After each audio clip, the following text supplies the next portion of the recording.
My name is Glen Etienne, and I'm the owner of Deluxe Gallery, which is at 704 Fulton Street. It's a natural hair salon right here in Fort Greene, Brooklyn.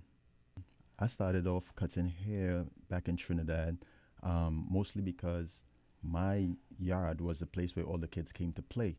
And when we became teenage boys, we would cut one another's hair when we'd be going out and stuff. And I happened to be the one that gave the best haircuts. So then I became the designated barber. So that's how I really started off. I did other jobs. I used to be a welder at one time. I used to be an air conditioning technician, but I always cut hair on the weekend. Yeah, that's how I started off. How I started off with Selma was I used to work in a hair salon in Manhattan called Locks and Chops. And there was this young lady, a co-worker. Her name is Margarita Allen. She found the space that was at the back of Selma's 4W Circle, which is on Hanson Place, number 91 Hanson Place. And she told me, she said, Glenn, I found this space in Brooklyn, and I want to start a salon. Would you come? Are you interested in doing this with me? So I was like, let me go check it out. So we came to Brooklyn, we checked it out.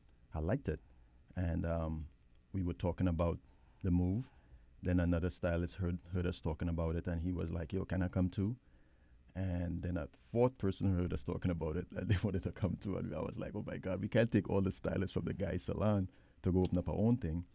And we were kind of reluctant about everybody moving at the same time, but we told the guy, his name is Oren Saunders, and he was actually not mad at all.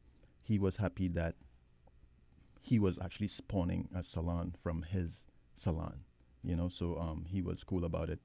And we just told him, like, he need to hire some people, and we're going to teach them everything they need to know so that when we leave, he wouldn't be hurt. And he did that. And when we were leaving, he threw us a party, and he wrote us a check for $1,000 and said, good luck. Nicest guy ever. So originally, it was three owners, me, Margarita, and another lady, were the owners of, it was not called Deluxe Gallery. It was called Renaissance Hairtopia. And Margarita, the original lady that found the spot, we just had different ideas for the place, and she sold us her shares. So it was just me and the other lady. And we were there for 3 years. Everything was beautiful and everything. And then the space just became too small. So we were shopping around for a bigger space, and we found a space on 5th Avenue in Brooklyn, 28 5th Avenue between Flatbush and Dean. And that's how we moved from 91 Hanson Place to 5th Avenue. Yeah.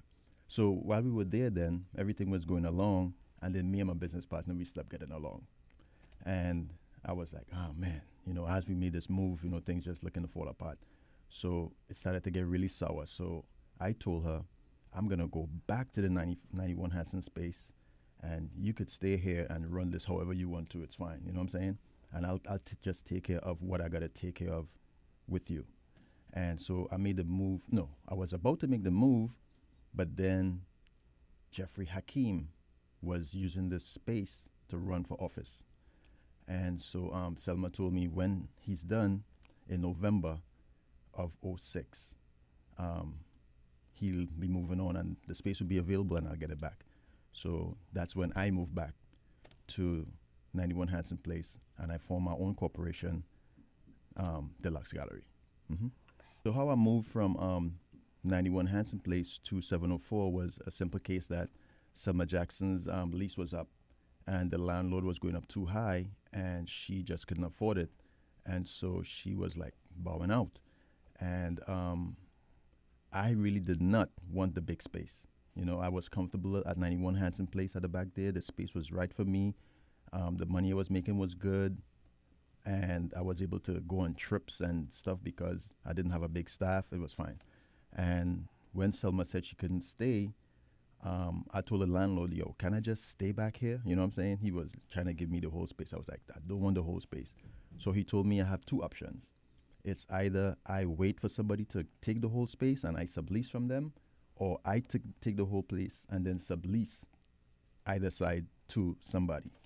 And I didn't like the idea of subleasing from somebody who I didn't know.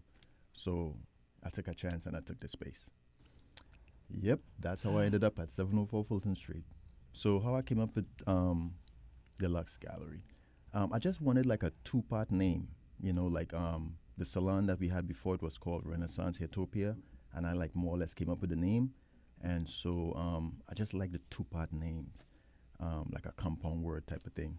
And I was just fishing around, and I was like, okay, Deluxe. There's nothing really scientific or really, deep about it. I just put it together, and I could lie right here and make something up. But it really ain't that deep, you know what I'm saying? I just came up with it and I just was creative, and boom, there you go. So when I moved from Hanson Place to 704 Fulton Street, Hanson Place was available. And so I tried to fill that space with other stylists. And it just wasn't working out, whatever reason it wasn't working out. And there was this lady who was interested in the space. We started to talk about, her moving in. But at that same time, Changing Faces, whose salon, barbershop was in the middle of the block, like a few doors from me, they lost their space. And seeing that I know these guys, we from the islands together and everything, I was just talking to the lady, and I was like, you know what, let me just look out for these guys, and I just chose the guys over the lady, and boom, they got the space. Yeah. So the neighborhood has changed. The demographic is something different from when I moved in, and so like a lot of my customers used to live in the neighborhood. Some of them moved to North Carolina, most of them, and just dispersed all over the place. And the natural hair business, it became a thing, and everybody's into it now. And then there was a lot of people started to do it, and they kind of like saturated the market.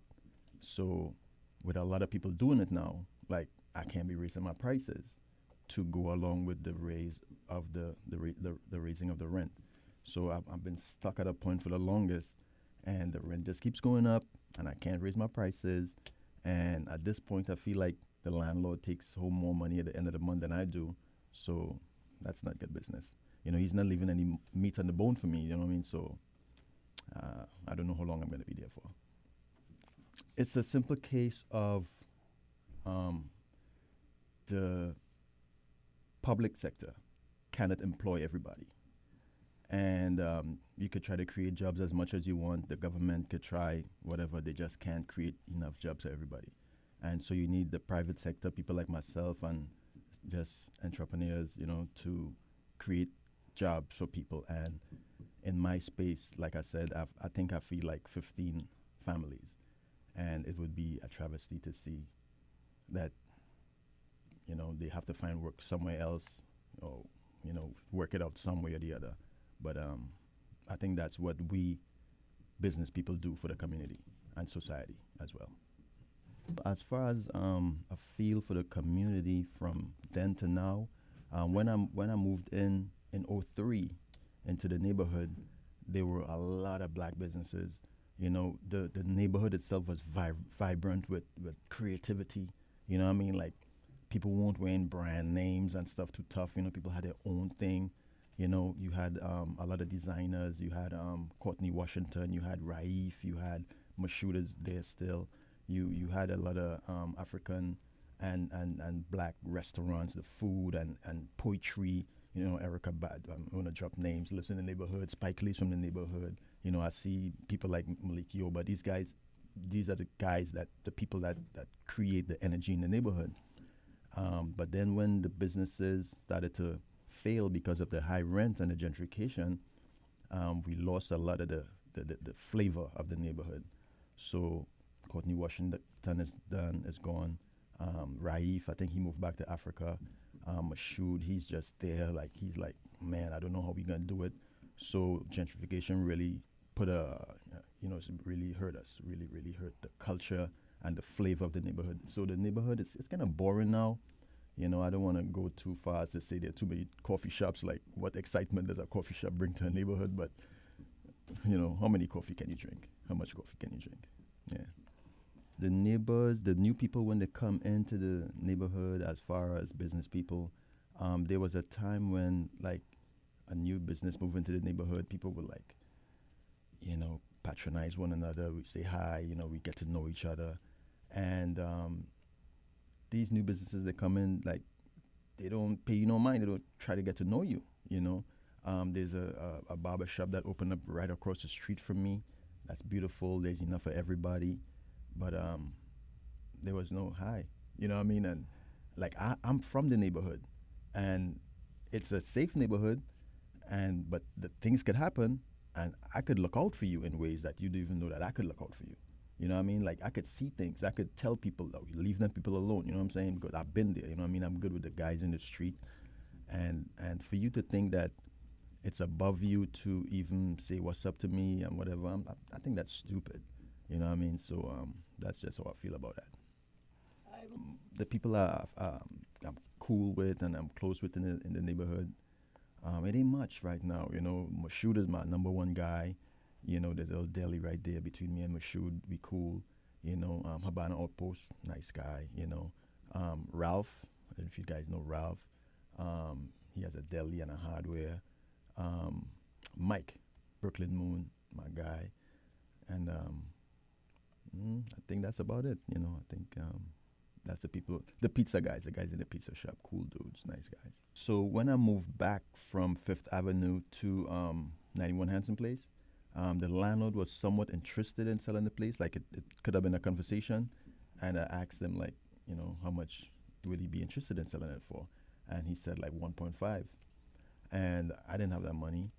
And in buying a commercial space, you got to have at least 30% of the money.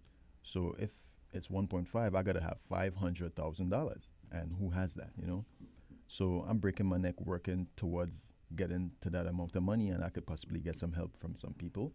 And, like, I'm saving the money, and this is the amount of money right here. And while I'm saving, it's the amount of money is going faster than I'm saving, you know what I mean? So it got crazy. And at this point, the landlord, like, he's older, he's in his 70s, and he said his kids aren't really interested in the space too tough. So he was like, yo, Glenn, why don't you just buy the space? I was like, so how much you thinking right now? He said 6.5 million. He said, if anybody want to give me 6.5, it's theirs. Like, who could have that conversation? You know what I mean? Like, you talking about, I got to have $2 million to have a conversation with you. Yeah. I think it stems from, like I said at the beginning of the conversation, I started to cut hair because the kids from the neighborhood would hang out in my yard. And I just think I know how to entertain and hang with people. I know how to take care of people. And that's the main thing you have to do as a business person. You have to know how to take care of people, And I don't make people feel hustled, like I'm trying to make it, I'm just doing this for your money. And so, and I'm not even acting, you know what I mean? I just be myself, and people say that I create a nice vibe, but I'm just being me. And I just give people their money's worth, and they like that, and they come back, and well, I don't see myself being in Fort Greene much longer.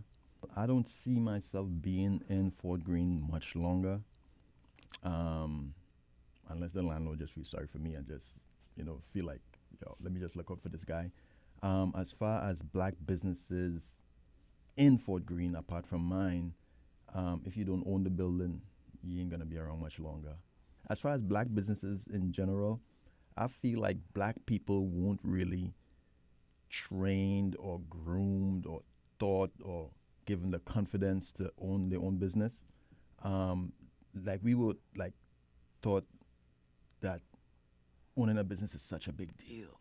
You know what I mean? And to me, it's not, It's like I had this client, and he's a hairstylist. He does white hair in the city. And he was talking about moving to North Carolina and to open a salon. He said he's going to open his own salon in North Carolina. And only to find out, after I did this like 5-6 times, I found out that he was actually in school getting a business degree, a degree in business, to open a hair salon. And I'm like, why are you even doing that? You know what I mean? And like, I say, you do hair, you understand the dynamics of a hair salon. You know some math. All you need is a lawyer who you could call every once in a while, or and a good accountant. That's all you need. You don't need to go learn all this stuff. And so we were given the idea that a business is such a big, complicated matter. You know, so I think that's our problem as black people when it comes to businesses. It's not that difficult. Um, as far as another neighborhood in Brooklyn where I feel like I want to have a salon, it might be in the Bed-Stuy area. But I don't think I want to. I don't think I want like a big salon like I have, because at this point I see like big salons going out of style. It's not. It's not like what it used to be back in the '90s with Black Roots and House of Hair and some of the skills and some of the salons that around at that time. Salons is not what it used to be. So I think that if I opened up a salon again, it wouldn't be big. Sometimes I feel like I'm kind of tired right now because I got to manage people and always be that guy. I don't want to be that guy, you know what I mean? So I might just rent a chair in somebody's salon. And the stylists that work with me, they would be fine, because when they came to work with me, they didn't have much of a clientele, but they built a nice clientele now. So once you have a clientele, you fine. They could go rent a chair in anybody's salon and they'll be fine. So no harm done. Everybody will be okay. We'll eat. I'll do something else smaller because my daughter, she's 12 years old, and I need to put in more time, like Saturdays, you know what I mean? Like, yeah, I want to put in some more quality time. Hmm. There's a big natural hair movement going on right now, where like people try to live like a more holistic lifestyle, and I'm glad that I could be a part of that. Something that me personally I would like to see is at least like 50% of the black people in America wearing their hair natural, and I'm glad that I was a part of the awareness here in New York. A lot of stylists came in, they were trained, they learned some stuff, they brought and they took and everything from the salon. I'm glad I was a part of that, and my legacy will just be a guy who was a pioneer in the natural hair movement.